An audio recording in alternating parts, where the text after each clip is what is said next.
तो आज हम जानेंगे राणा हम्मीर के बारे में, जिन्होंने मेवाड़ में सिसोदिया राज की नींव रखी। सोचिए, 14वीं सदी की बात है। मेवाड़ ना थोड़ी मुश्किल में था।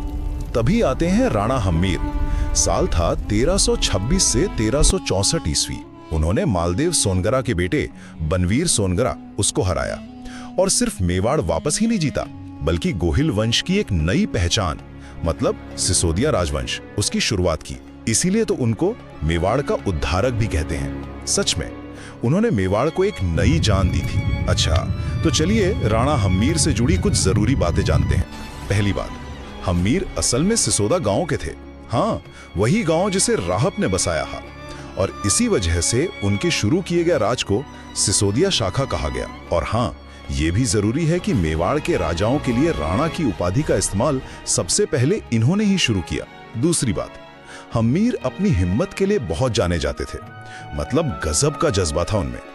उन्हें मेवाड़ का उद्धारक तो कहते ही हैं, पर कुंभलगढ़ प्रशस्ति है ना, मतलब एक जरूरी शिलालेख, उसमें उन्हें विषम घाटी पंचानन कहा गया है।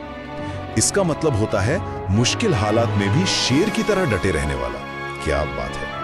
और रसिक प्रिया, जो एक काव्य रचना है, उसमें उन्हें वीर राजा कहा गया है। और आखिर में उन्होंने चित्तौड़ में मां अन्नपूर्णा यानी बरवड़ी माता, उनका मंदिर बनवाया। और हाँ, ये जानना काफी दिलचस्प है कि अन्नपूर्णा माता मेवाड़ के गुहिल या सिसोदिया वंश की इष्ट देवी है, मतलब जिन्हें वो खास तौर पर पूजते हैं, जबकि बाण माता उनकी कुल देवी है, यानी पूरे वंश की देवी। तो कुल मिलाकर राणा हम्मीर सिर्फ एक राजा नहीं थे जिन्होंने जीत हासिल की।